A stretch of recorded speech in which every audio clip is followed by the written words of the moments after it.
কলকাতায় হোটেল শিখা ইনে ভয়াবহ অগ্নিকাণ্ড, শিশুসহ অন্তত ৮ বাংলাদেশের মৃত্যু, দগ্ধ ৬ জন হাসপাতালে।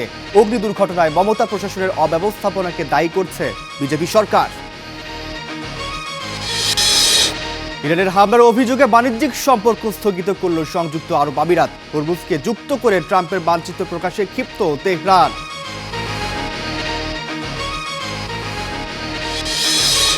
পাঠ্যবই ফিলিস্তিনি ইতিহাস আড়াল করছে সৌদি আরব। মুসলিমরা জেরুজালেম ছাড়বে না, এমন বক্তব্য বাদ। ইসরায়েলকে খুশি করতে জায়নবাদ নিয়েও নরম সুর।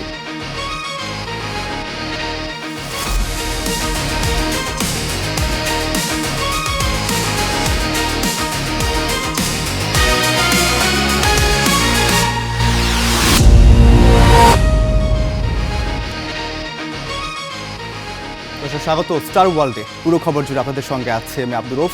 এতক্ষণ শিরোনামগুলো জানাচ্ছিলাম। পশ্চিমবঙ্গের কলকাতার নিউ মার্কেট এলাকায় ৫তলা হোটেলে ভয়াবহ অগ্নিকাণ্ডে শিশুসহ অন্তত ৮ বাংলাদেশির মৃত্যু হয়েছে। দগ্ধ অবস্থায় হাসপাতালে ভর্তি রয়েছেন ৬ জন। হতাহতরা চিকিৎসার জন্য কলকাতায় গিয়েছিলেন। এসি বিস্ফোরণে আগুন লেগে থাকতে পারে বলে প্রাথমিকভাবে ধারণা করছে পুলিশ। হোটেলের অগ্নি নিরাপত্তা ব্যবস্থায় ত্রুটি থাকার কথা জানিয়েছেন স্থানীয় সাংবাদিকরা। অগ্নিকাণ্ডের ঘটনায় হোটেল শিখা ইনের মালিকের বিরুদ্ধে মামলা দায়ের করা হয়েছে। মধ্যরাতে সবাই যখন গভীর ঘুমে তখনই হোটেলে লাগে আগুন। মুহূর্তেই ছড়িয়ে পড়ে ধোঁয়া আর আতঙ্ক। প্রাণ বাঁচাতে ছোটাছুটি শুরু করেন হোটেলে অবস্থানরতরা। কলকাতার ব্যস্ততম এলাকা নিউ মার্কেটের কাছে মির্জা গালিব স্ট্রিটের ৫তলা ভবনটির বিভিন্ন তলায় ভিন্ন ভিন্ন নামে হোটেল পরিচালিত হয়। ৩ তলার শিখা ইন হোটেলে এই আগুনের সূত্রপাত। আগুন ও ধোঁয়ায় ওপরের তলাগুলোতে আটকা পড়েন বহু মানুষ। খবর পেয়ে ঘটনাস্থলে পৌঁছান দমকল কর্মীরা। সিঁড়ি দিয়ে ওপরের তলায় পৌঁছানোর চেষ্টা করলেও ঘন ধোঁয়ার কারণে উদ্ধার কাজ ব্যাহত হয়। পরে আটকা পড়াদের বের করে আনার পাশাপাশি আগুন নিয়ন্ত্রণে আনা হয়। ভয়াবহ এই অগ্নিকাণ্ডে শিশুসহ বেশ কয়েকজনের মৃত্যু হয়েছে। তারা সবাই বাংলাদেশি নাগরিক বলে জানিয়েছে কলকাতা পুলিশ। তারা চিকিৎসার জন্য কলকাতায় গিয়েছিলেন। চতুর্থ তলার অন্য একটি হোটেলে ছিলেন গাজীপুরের বাসিন্দা আসাদুজ্জামান। অগ্নিকাণ্ডের ভয়াবহতার সাক্ষী হন বেঁচে ফেরা ওই বাংলাদেশি। আগুন লেগেছে 3 তলায়, পরে দিয়ে ধোঁয়া বেরোচ্ছে।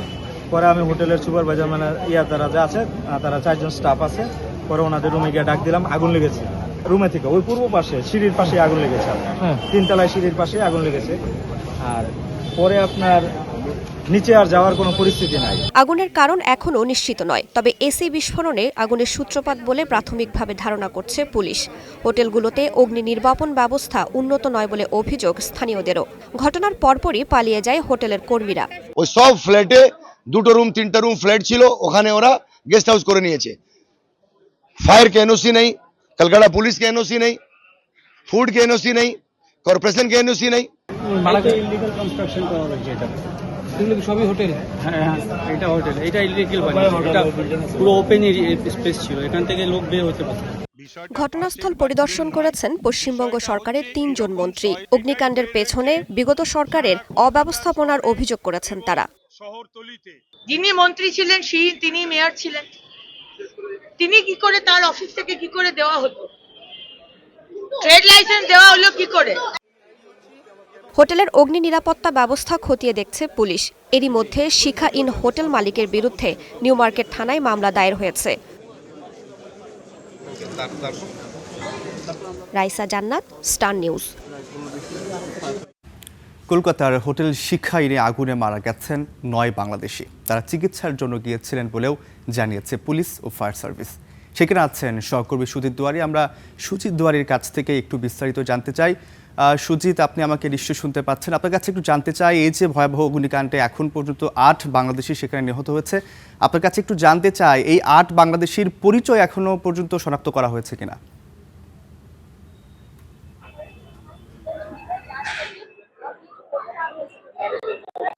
দেখুন, আপনাকে জানিয়ে দিই যে কলকাতা নিউ মার্কেট চত্বরে যে মির্জা গালিব স্ট্রিট, তার পাশেই রয়েছে হোটেল। এবং এই হোটেলে এখানেই ছিলেন, কিন্তু আমি পেছনে দেখতে পাচ্ছেন যে হোটেল, সেখানেই কিন্তু ছিলেন বাংলাদেশি যারা নাগরিক এসেছিলেন, তারা চিকিৎসাজনিত কারণে এসেছিলেন।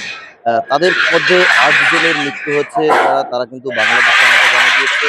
1 জন রয়েছে যারা তিনি হোটেলের কর্মী, তিনি এসেছিল ভারতের নাগরিক এমনটা জানা গিয়েছে। তবে তাদের এখনো পর্যন্ত পরিচয় কোথাকার বা কোথাকার বাসিন্দা সমস্ত কিছু কিন্তু শনাক্ত করা সম্ভব হয়নি। বাংলাদেশ হাই কমিশনের যারা নিযুক্ত আছেন এখানে তাদের সঙ্গে আমরা যোগাযোগ করেছিলাম। তাদের কাছে এখনো সুস্পষ্ট নাম ঠিকানা কোনো কিছু আসেনি, কারণ এখানে অগ্নিকাণ্ডের পর ঘটনাস্থল ঘিরে রেখেছে পুলিশ। এখানে নথি যাচাইয়ের চেষ্টা করা হচ্ছে। যারা নাগরিক এসেছিলেন তাদের নথি যদি সমস্ত কিছু আগুনে পুড়ে না যায় সেক্ষেত্রে তাদের নাম পরিচয় পেতে সহজ হবে। মনে করা হচ্ছে অগ্নিদগ্ধ হয়ে তাদের যে রেজিস্টার মেনটেন করা যে হোটেলের খাতা সেটা পড়তে পারে, তাদের নথি পুড়ে যেতে পারে। সেক্ষেত্রে তাদের নাম পরিচয় শনাক্ত করতে কিন্তু সমস্যা হতে পারে। তবে এখানে কারা এসেছিলেন বাংলাদেশ কমিশনের মারফত কিন্তু সেই খবর রাখা হচ্ছে রাজ্য প্রশাসনের তরফে, কলকাতা পুলিশের তরফে, এবং মুখ্যমন্ত্রী শুভেন্দু অধিকারী তিনিও নজরদারি চালাচ্ছেন। এই হোটেলগুলোর নিরাপত্তা নিয়ে যথেষ্ট প্রশ্ন রয়েছে, কারণ আপনি দেখতে পাচ্ছেন যে হোটেলগুলো রয়েছে এই হোটেলগুলো কিন্তু একেবারে হোটেল ছিল না, একসময় এখানে বাসস্থান ছিল সাধারণ মানুষের বাসস্থান। সেখানেই সরকারকে বুড়ো আঙুল দেখিয়ে বা কোথাও সরকারি মদতে একসময় এগুলোকে হোটেল রূপান্তরিত করা হয়েছিল, এবং যার ফলে এই হোটেলের যে নিরাপত্তা ব্যবস্থা বা ছাড়পত্র সমস্ত কিছু ঠিকঠাক নেই, যার ফলে বেঘরে প্রাণ হারাতে হলো এতজন নাগরিককে। সুজিত, আপনার কাছে একটু আরেকটি বিষয় একটু জানতে চাই। এই যে ঘটনাস্থলে বাংলাদেশ দূতাবাসের কোনো কর্মকর্তা সেখানে এসেছেন কিনা বা তাদের কোনো বক্তব্য এখন পর্যন্ত পাওয়া গেছে কিনা?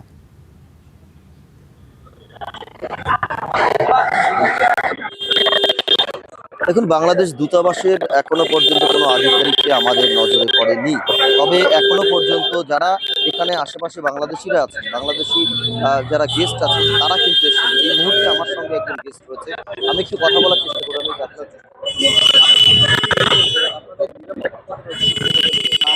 আমি পাশের একটা হোটেলে ছিলাম, কিন্তু এখানে অনেকগুলো হোটেলে আমি গিয়েছি, কিন্তু ওই যে পর্যাপ্ত নিরাপত্তাটা কমই আছে একটা হোটেলে। কিছু কিছু হোটেলে হয়তো নিরাপত্তা আছে, কিন্তু বেশিরভাগ হোটেলটাই নিরাপত্তা না। রুমগুলো ছোট ছোট, কিন্তু আমাদের প্রয়োজন, আমরা এখন বাঙালিরা হয়তো 2 বছর বাংলাদেশে লোক এখানে আসেনি, এখন আসতেছে। এই হোটেলগুলো পর্যাপ্ত পরিমাণ উন্নয়ন করার দরকার, যে আমরা সুবিধা মতো থাকতে পারি, নিরাপদে থাকতে পারি। কারণ এই যে একটা দুর্ঘটনা ঘটছে, এই দুর্ঘটনায় বাংলাদেশে অনেক টেনশন আছে, সবার আত্মীয় স্বজন এখন আছে, সবার টেনশন নেই। আমি সকালবেলা ঘুম থেকে আত্মীয় স্বজনের ফোন পেয়ে উঠছি যে কী অবস্থা।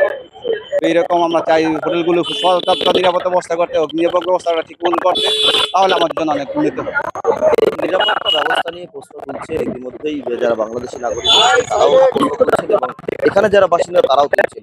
এবং পূর্বতন সরকারের সময় যে নিরাপত্তার গাফিলতি ছিল, চূড়ান্ত গাফিলতি, সেটা কিন্তু বলা যায়। ইতিমধ্যে হোটেল মালিকের পথ চলছে এবং হোটেলের যারা বাকি দায়িত্ব রয়েছে তাদের পথ চলছে। পাশাপাশি যে বিল্ডিংগুলো আপনি দেখতে পাচ্ছেন আমার পেছনের সামনে রয়েছে, সেই টোটালি কিন্তু সমস্ত পরীক্ষা নিরীক্ষা করা হচ্ছে। ইতিমধ্যে একটি টিম গঠন করা হয়েছে, দমকলের তরফে একটি এফআইআর করা হয়েছে, পুলিশের তরফে একটি শতপ্রণোদিতভাবে মামলা করা হয়েছে। অর্থাৎ 2টি মামলা করেছে বিএনএসের 3টি ধারায় ইতিমধ্যেই মামলা রুজু করে তদন্ত করেছে পুলিশ, এবং সিট গঠন করা হবে এবং তদন্ত করা হবে, এমনটাই রাজ্য প্রশাসন থেকে আমরা জানতে পেরেছি।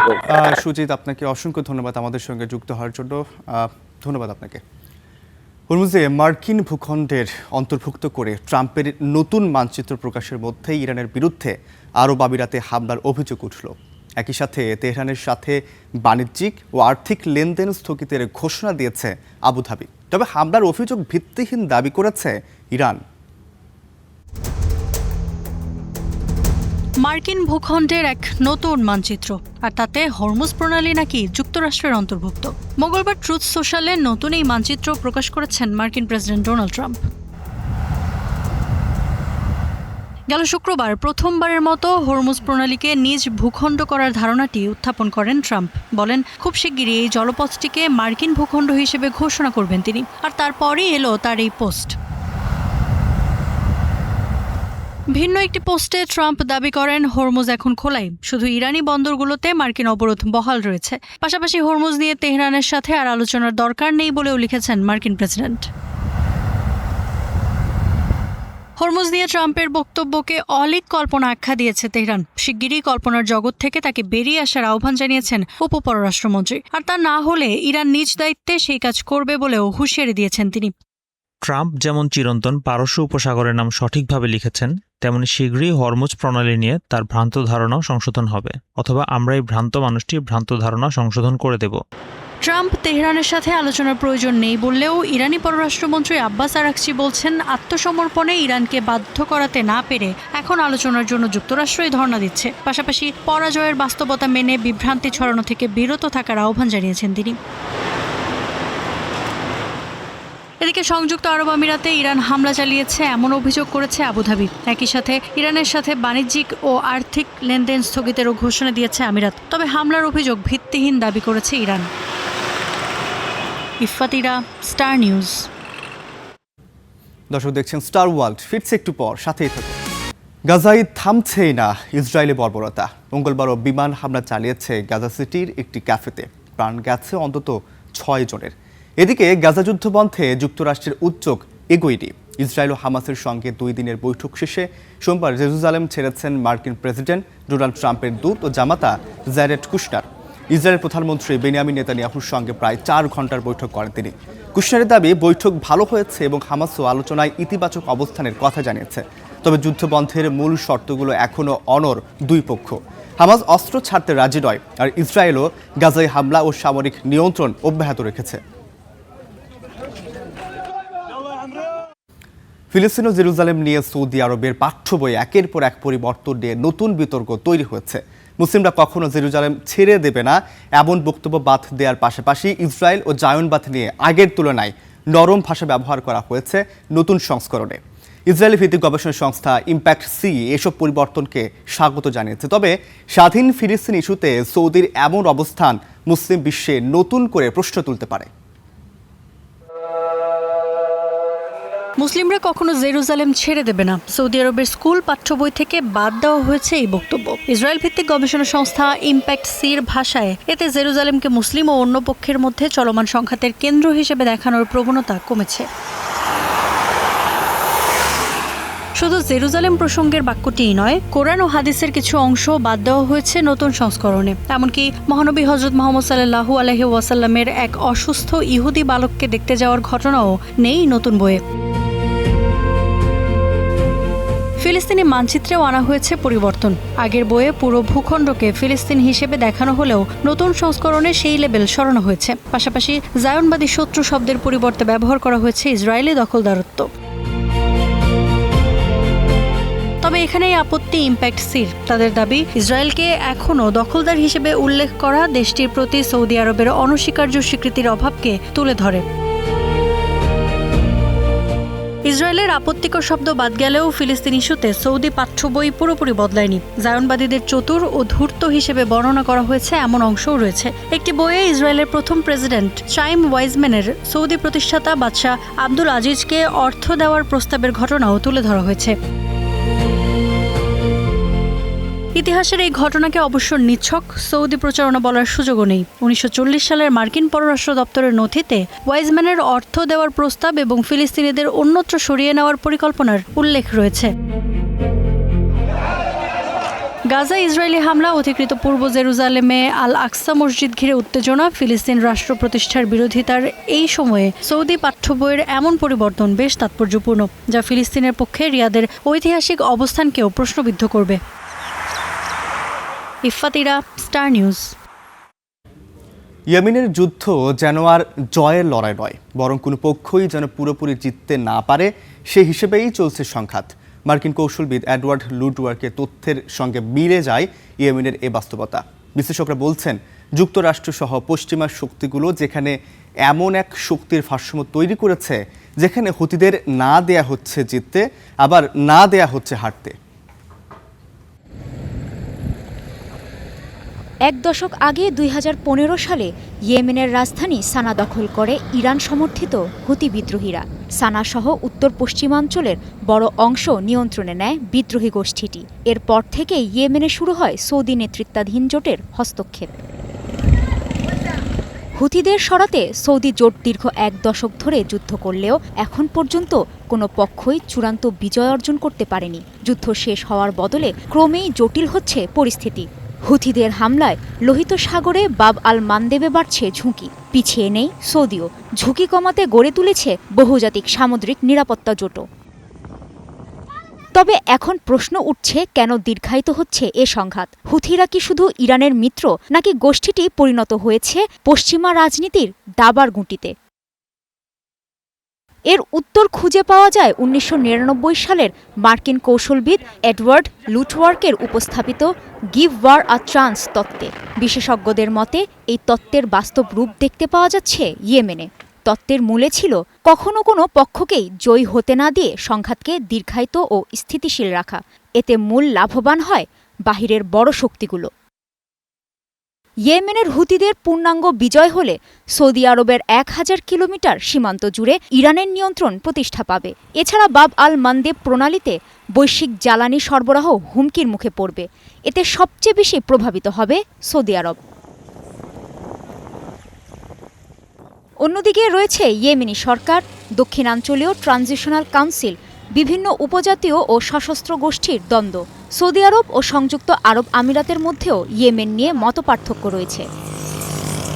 আবার হুথিদের পুরোপুরি নির্মূল করতে গেলে দীর্ঘ ও ব্যয়বহুল যুদ্ধের প্রয়োজন হবে।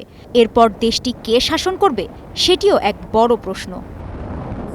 ২০২৩ সালে গাজা যুদ্ধ শুরুর পর হুথিদের লোহিত সাগর ও বাব আল মানদেবে হামলায় যুক্তরাষ্ট্র সরাসরি সামরিকভাবে জড়ায়। ২০২৫ সালে ওমানের মধ্যস্থতায় হামলা বন্ধ হলেও ইয়েমেন যুদ্ধের মূল সংকটের সমাধান হয়নি। বিশ্লেষকদের মতে ওয়াশিংটন ও তেল আবিবের কৌশল হতে পারে সংঘাত পুরোপুরি শেষ না করে এর সীমা নিয়ন্ত্রণ রাখা। আর সেই দীর্ঘ অচলাবস্থায় ইয়েমেনের সার্বভৌমত্ব ক্রমেই দুর্বল হয়ে পড়ছে, পরিণত হচ্ছে আঞ্চলিক ও বৈশ্বিক শক্তির কৌশল নির্ধারণের ময়দানে। কাজী শাহরিন, স্টার নিউজ। নাইজেরিয়ার মধ্যাঞ্চলীয় প্লেটো রাজ্যে একটি গ্রামে রাতভর হামলায় অন্তত ২৫ জন নিহত হয়েছেন। মঙ্গলবার স্থানীয় কর্মকর্তা ও বাসিন্দারা এ তথ্য জানিয়েছেন। নিহতদের বেশিরভাগই নারী ও শিশু বলে জানা গেছে। এই ঘটনায় আরও ৩ জন আহত হয়েছেন, তাদের হাসপাতালে চিকিৎসা দেওয়া হচ্ছে। স্থানীয় এক যুবনেতার ভাষ্য, রাত ১২টা থেকে ১টার মধ্যে এই হামলা চালানো হয়। হামলাকারীরা ফুলানি সম্প্রদায়ের বলে অভিযোগ করেছেন স্থানীয়রা। এদিকে বারবার এমন হামলা ঠেকাতে নিরাপত্তা ব্যবস্থা জোরদারের দাবি জানিয়েছে স্থানীয় একটি যুব সংগঠন। নজিরবিহীন অভিবাসী ঢলের পর সিউতায় নতুন অস্থায়ী শিবির তৈরি করেছে স্পেন।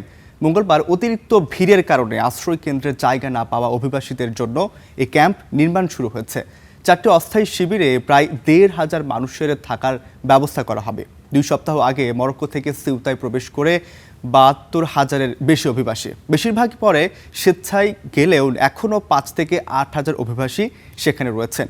অতিরিক্ত চাপের কারণে বিদ্যমান আশ্রয় কেন্দ্রগুলোতে জায়গা নেই, ফলে তীব্র গরমের মধ্যে অনেককে সৈকতে অস্থায়ী বাঁশের কাঠামোর নিচে থাকতে হচ্ছে।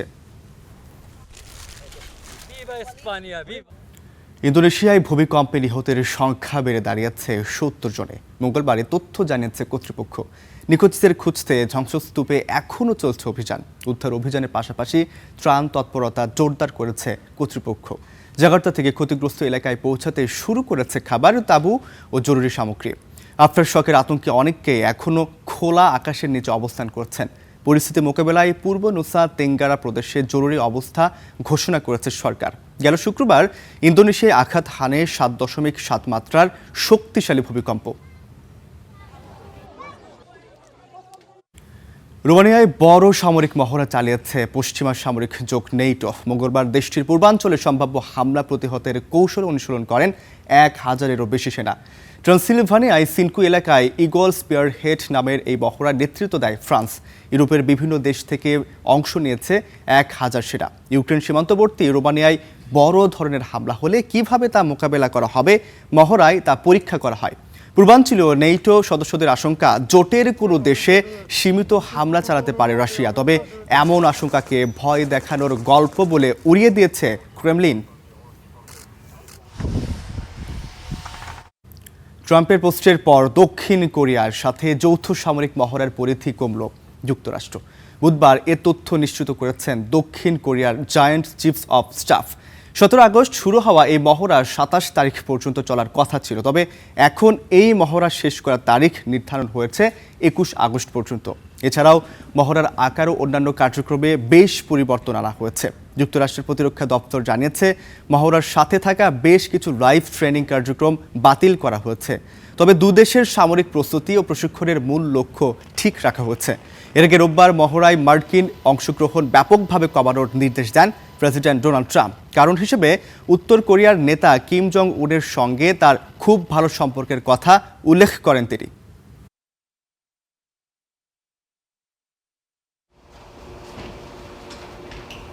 দর্শক, এই ছিল স্টার ওয়ার্ল্ডে। এতক্ষণ আমাদের সঙ্গে থাকার জন্য অসংখ্য ধন্যবাদ।